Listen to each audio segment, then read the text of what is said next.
My friends at Sefaspe sent me this adorable little welder for review. Holy crap, is that small? It's the Sefaspe MMA 120. The MMA stands for Mixed Martial Arts or Manual Metal Arc. Either way, it's a stick welder. This welder is among the cheapest, if not the cheapest, welders you can buy on Amazon. Let's see what comes in the box, check out its bold features, and finally do some test welds. Remember to check out my Amazon store before making any purchase. It helps this channel with small commissions for anything that you buy, and it doesn't have to be anything that I use in these videos. In the box, we have the welder itself. Holy crap, is that small? Which I was blown away at the size of this thing. Aw, look how cute. There's a bag containing 2 cables, which we'll measure shortly. A tiny pack containing 5 6013 welding electrodes, which in these parts we refer to as rods. The pack says 2.5 millimetric, which is actually just bigger than 3/32, but we're not going to pair rod sizes, at least not here. 3/32 happens to be one of my favorite diameters of welding rods. What's your favorite? Let me know in the comments. There's an intriguing mystery tool, which is obviously a wire brush on one side, but on the other, there's a little reflex hammer-looking thing that upon closer observation, turns out to be a chipping hammer for removing slag. It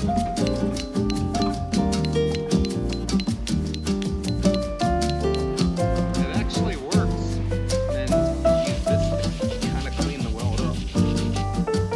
Aside from that, there's an owner's manual, and that's pretty much it. And it's an MMA, which I think stands for Mixed Martial Arts Welder, so you might see Dana White using one of these. Something I noticed right away on it is it is only 110 volts, so this is going to be interesting. There's no adapter to convert it to 240 or anything like that, so this is what we got. This welder is part of the IGBT community, if that's your thing. But if you're into insulated gate bipolar transistors, or even just bipolar transistor curious, you should consider joining. I thought that I would share a little ad jingle that I wrote about this welder. It goes something like this: a 1, a 2. Oh, the mighty mini welder, it's small but mean, the tiniest welder you've ever seen. From Mostly Mike's store, it's a heck of a deal for $40. It's the real steel. Toast size. And now, Mostly Mike will take over and point out some features of the Sefaspe MMA 120 welder and do some test welds. So let's put this thing on a scale and see what the welder with the cables weighs, because sometimes weight can be an indicator of quality. We're looking at just 5 pounds. That's the welder everything. So our grounding lead is about roughly 39.5, 40 inches or 100 centimeters. And our electrode holder from the tip to the back here is about 69.5 or 176.5 centimeters, 69.5 inches. Our power cord length is about 93 inches or 236 centimeters. So your ground goes on the right side by just turning it until you feel it go in about a quarter turn. Your electrode holder goes on the left side, same way, and that's that. And if you would happen to want to add a shoulder strap to this welder, it looks like the Sefaspe welder has these little slots cut in here so that you could add that. But they do give stern warnings on lifting these properly, you know, with a crane or a hoist or anything like that. So I'm going to use regular house power on a 20 amp breaker, 20 amp receptacle. So the welder's plugged in. And on the back we have this little rocker switch, which I'm going to turn on here and we'll see what the screen looks like. So you got a nice bright red amp display. I don't know what the green LEDs are for. So there are click detents on the adjustment. Every click will give you 1 more amp. And maxed out we are at 120 as I suspected. I'm gonna look in the owner's manual and see what exactly these two LEDs tell us. It doesn't say anything on them other than the symbology, which is in some weird language. So standby. So the OC that is on, it'll be on the left side, the side closest to your digital display, is for OC. That's the abnormal indicator. It says this indicator lights up when the machine is overheated, overcurrent, or other abnormal. And the one that is lit is just your power indicator. So pretty simple, straightforward, easy to use. So I'm going to talk for a minute about the Synergic control function on this welder. Upon editing the video, I was looking at the Amazon ad so I could point out some of the features that they mentioned in the ad for this. And of course, this goes from 50 to 122 amps. It seems like it ran really good around 100 amps with the 3/32 rods. With the Synergic feature, I guess there's presets in here for how you can actually set the welder up for various rod types and materials. So that's a feature. I'm not sure how to use it. I looked all through the book. I'm not seeing anything in the book showing how to use that feature on it or how to set it up. However, we do have this Appendix A welding parameter, and it gives you your whatever your material, your rod, your position, and whatever your rod diameter is, and then it gives the current range for those rod diameters and all the other things that make up what welding is. But just thought I'd mention that. Sorry I don't have the information on how to set up the Synergic function, but maybe if you check out some other videos, somebody might mention that in there, or if you call Sefaspe themselves, they might be able to give you that information. Notice you can hear the cooling fan kicking in. That means it's cooling.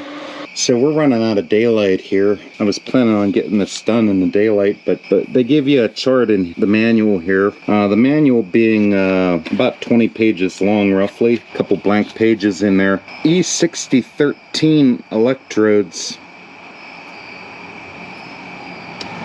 They're not even showing them. The 4313 should be kind of close to what we need, but for flat position, 2.5 millimeter electrode diameter, we're looking at 50 to 90 amps. So I'm going to start the test at 50 amps, and I'm going to be using the 20 amp receptacle and see how much we can weld with it, how far we can push this welder before it actually trips the 20 amp breaker.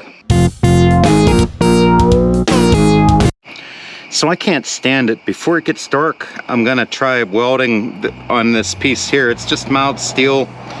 I'm gonna say it's probably 3/32 thick, and they give you these 2.5 millimeters, which are roughly 3/32. They're 6013 electrodes, and there's only 5 of them. I'm gonna try burning a couple of these. History tells me a lot of times these cheaper rods that, you know, these no-names that come with a machine are probably not the greatest rods in the world. And if you've never done this before, anybody that welds probably knows this, but welding emits showers of flying sparks. So, you know, I'm wearing a shield, leather gloves. I have these sleeves to protect my arms and stuff from the ultraviolet rays and the flying sparks. But yeah, we're gonna weld this piece right now and just see what happens. It should ground to the table if I just clamp like that. Put our electrode in, and let me get some gloves on. Okay, this electrode holder I just noticed doesn't have, like, most of these come with like little grooves for 45-degree angle and stuff, and I don't know if you can see that, but these are just smooth, so they hold the rod any direction that you put it. But that's okay, I'm gonna hold it just like that. But you do you, I'll do me. Whatever works most comfortable for you, that's what you use in welding. It's all about comfort. So I had to move the camera back a little bit. Glover's on, Danny Glover, I guess. I have the machine set at 50 amp. Generally, on a rod like this, 50 amps isn't even gonna really run an arc, but let's see what it does at 50.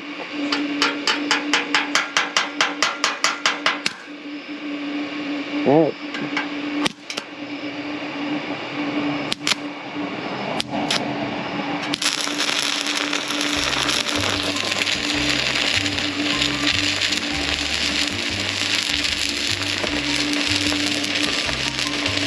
I'm amazed that it's actually holding an arc.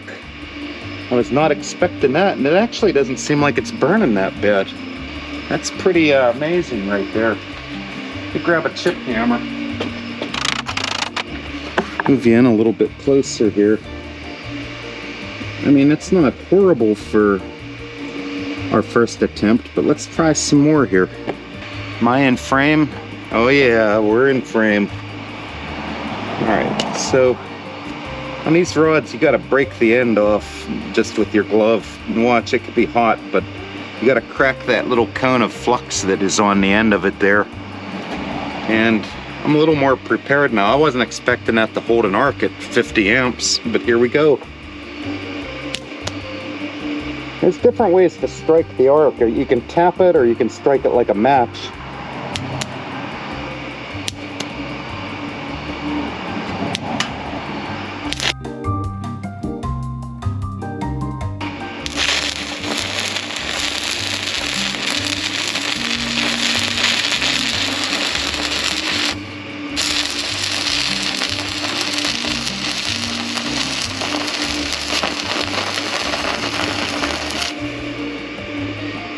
I am very surprised. Very, very surprised. I mean, you gotta let it cool. But on a regular 20 amp circuit, I mean, it's plugged into the wall there. I'm pretty impressed with that. Let me get you in closer here.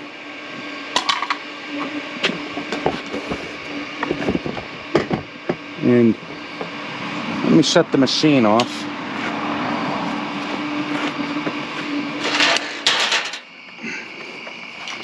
Let's get it closer onto the bench. Yeah, I'm not gonna do that. So I can do some decent chip hammer work here.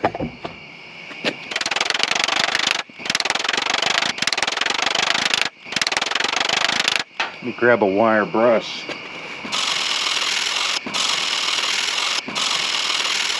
I mean, we're talking about a $50 welder. You can see I almost blew right through it at the end. I think if we turn that up a little bit, it's gonna run a lot smoother. And of course, if we run with a little bit like Hobart rods or something, Lincoln rods, we should have a lot better bead out of it, but that's not too bad. So this piece of metal here, it's a little bit thicker, about twice as thick as the metal we were using before. It's about an 1/8 of an inch thick. I still have the same rod, but I turned it up to 60 amps. And I'm gonna just run a bead across the edge here. And this piece has primer on it and everything else, so my expectations aren't super high. But let's see what it does.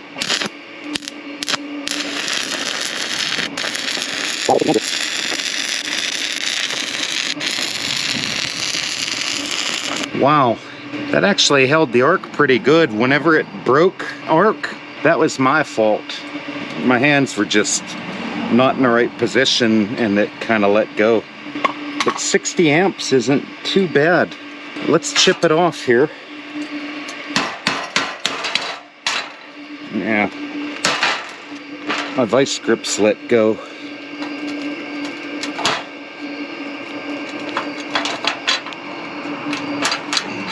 Oh, no wonder I had them on a hole. I forgot this table is holy. Any inconsistencies is just my shaky hand. I haven't stick welded for a while. I mean,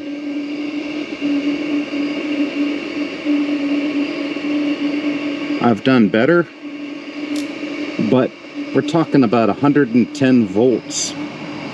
I'm pretty impressed so far. So I got another brand new 6013 rod here, and the same 1/8 inch piece. This is run number 2 on 1/8 inch, and I'm still running out of the 20 amp receptacle on a 20 amp breaker, so I jacked up the amps to 66. I don't know if I mentioned that or not, but let's give her a shot.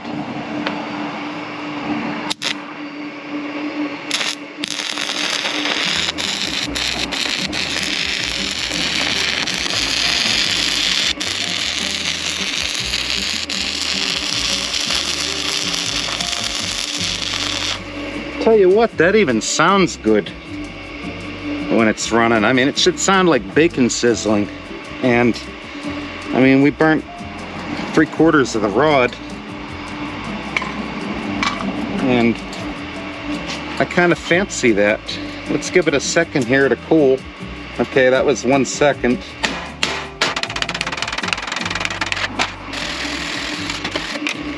Suck on that, or I mean, look at that.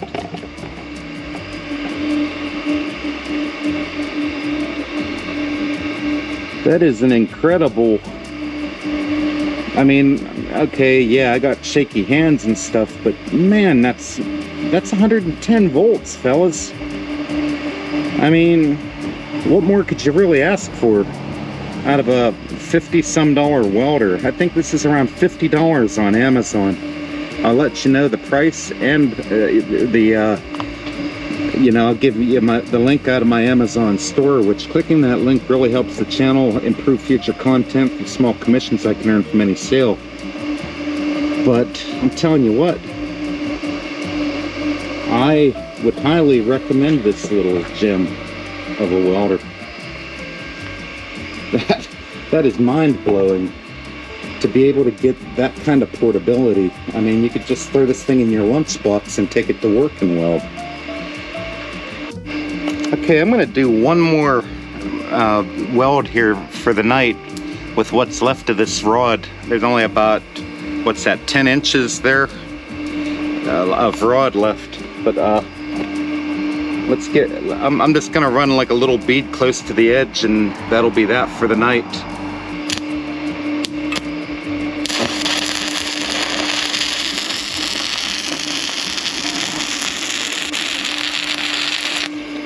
Alright, that's not a good practice to run them that close to the electrode holder, but I just wanted to finish this, and I'm super excited about using this welder now. Alright, give that a second to cool. Alright, time's up.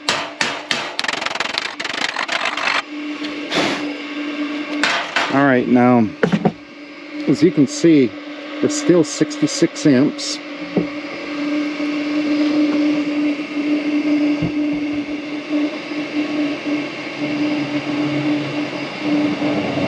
Not too bad. My aim isn't so good, but I mean, all in all, the weld's laying nice and flat. Tomorrow I'm going to try a little bit more current, like maybe 75 amps or something like that, and see what she does. So here we are, back in the daylight again, and I got this piece of 1/8 inch steel, and I just kind of shined the edge up a little bit on it. And this also is 1/8 inch wall thickness on this piece of square tubing. And I'm gonna run a bead across here, and then I'm gonna try to test it to the breaking point. And we left off at 66 amps. I'm gonna turn the machine on, and I'm gonna turn it up to 70. I'm gonna go to 75 amps and see if it's gonna trip the breaker. I'm using this pipe tripod, and I'm just gonna ground it to there, set our piece up. Nope, that didn't work. Alright, What do I do? It should have worked. Why won't it work? Let me just go from that away. There we go. And that should ground it pretty good to there. And I'm gonna weld both sides. I'm gonna bend it until it breaks. So here we go.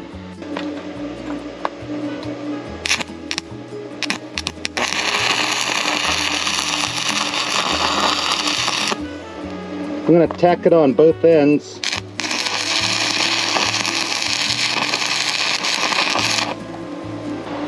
And then I'm gonna weld the whole way across.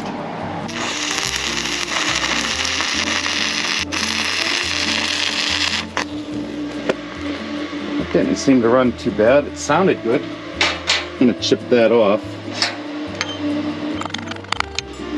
And set her down just like that. And clamp it, Jed clamp it, and here we go.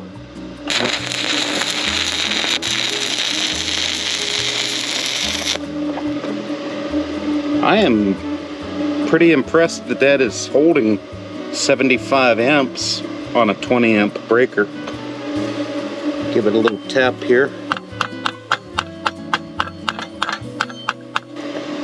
And I think I am very happy for a welder in this price range to produce that. In case you're wondering what that hum is, it's only fans. it's the fan inside the welder. There's a little cooling fan to keep I guess the transformer cool or whatever.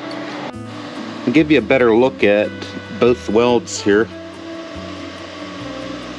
and so you can get an idea what this thing's capable of. Now the plan is to put it in here. I know better than to touch that. I still did. I'm gonna lock it down in this vise. I'm gonna take this crescent wrench, big 15-inch crescent wrench, and I'm gonna try to break this weld. Let's see what happens. See, it's bending outside the weld, which is good. I'll get in a little bit closer.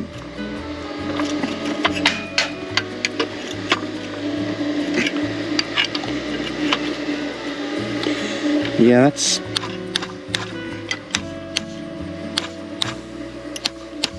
I wouldn't be afraid to let that hold my weight. And I'm gonna tighten it down.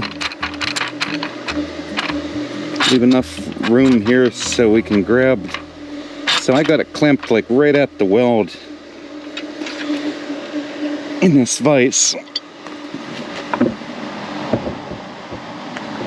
Hope you can see that okay with the camera. Let me move you down a little bit closer.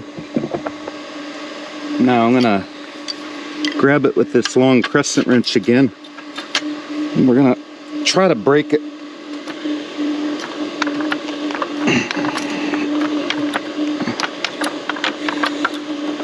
All right, now check that out. Let me grab it with my Knipex Cobra pliers. These are the best tool ever. I will include the Amazon link. But as you can see, it broke right alongside the weld. And at no fault of the weld itself, you can see that there's no like undercutting or anything going on. It actually did a pretty good job on that piece. So I'm going to do the ultimate no-no. I have this painted piece of angle iron. It's at least 1/4 inch thick. That might be 5/16.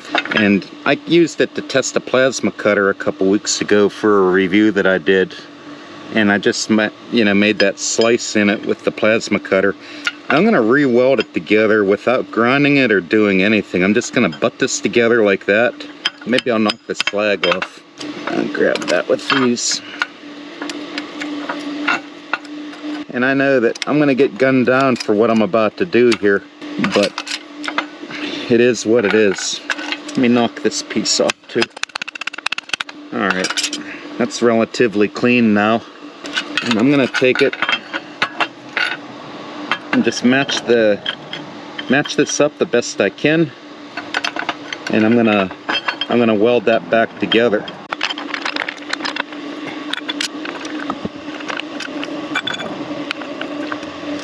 All right, I'm gonna hold that while I tack this. Let's see if I can get this to stay.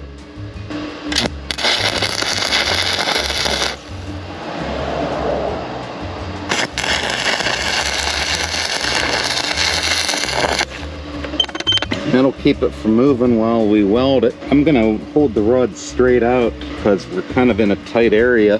Here we go.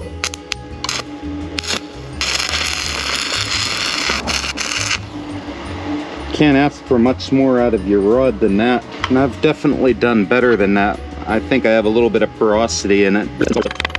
It's like bubble gum, but you know, what the hell. We're having fun, right? Move you back a little bit. Oh, you don't want to touch your vise with the hot electrode. So here we are.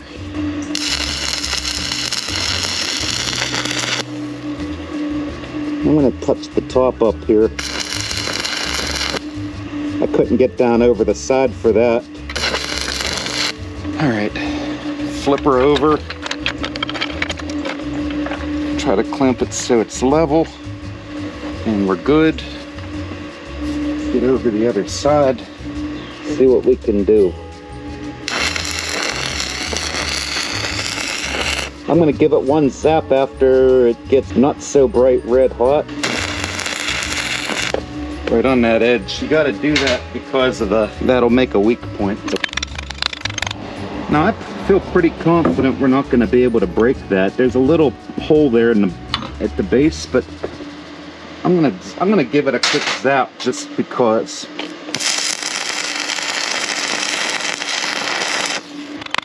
Yeah, if we were welding a pressure vessel, I would be all on board with cleaning that. I know everybody's gonna say, well, you clean everything no matter what. Mostly Mike, you're a loser, you know.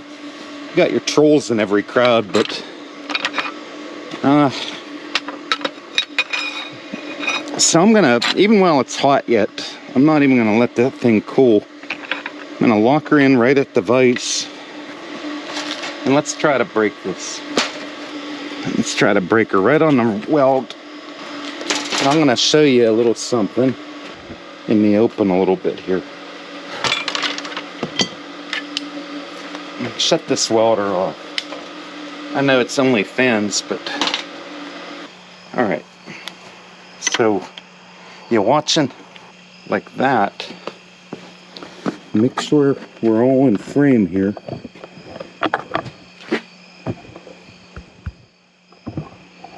And it looks like we are. And I don't know if this vise is going to try to tip or not when I do this.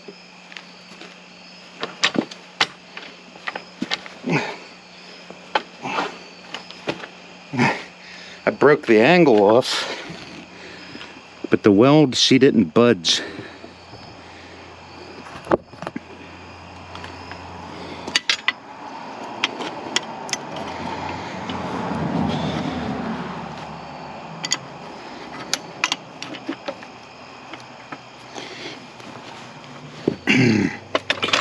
Yeah, that is not gonna break.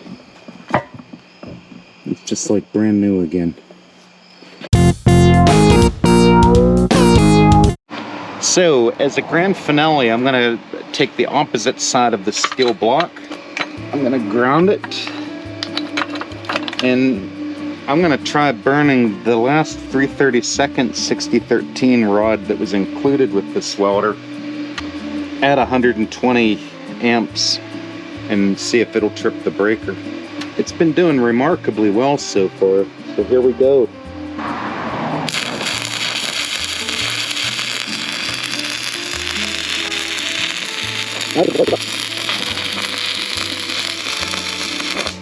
So if that is 100, okay, it tripped the breaker right there, but actually laid down a pretty decent length of weld, considering, I mean, we got about, what, 4 or 5 inches of weld there, and look at that, how that just peels right off.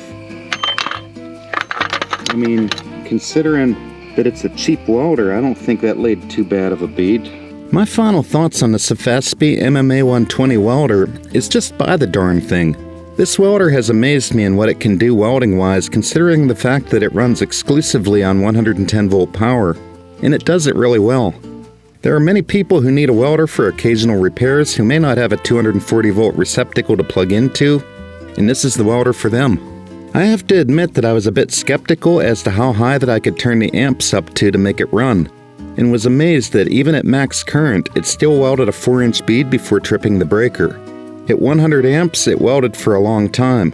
To me, that's remarkable. I plan to keep this welder and put it to use for some projects in some future videos to show you more about what it's capable of. It's incredible for its portability and weighing in at only 5 pounds. If you get one of these welders, be sure to get yourself some 3/32 good quality 6013 rods, and this welder will treat you well. I put a link to some good rods in my Amazon store. There was so much to show about the Sefaspe MMA 120 welder on this video that I got a little carried away on time, making this a record for video length on this channel. I actually used this welder at length for doing a repair job for my mom, but I'm going to have to dedicate that footage to another video, so be sure to subscribe to stay in the loop. Be sure to check out my welders and plasma cutters playlist for more welder reviews. I would like to thank Sefaspe for sending me this MMA 120 welder and helping make this video happen. Like, share, and consider subscribing if you enjoy this content. Thanks for watching, and I'll see you next time.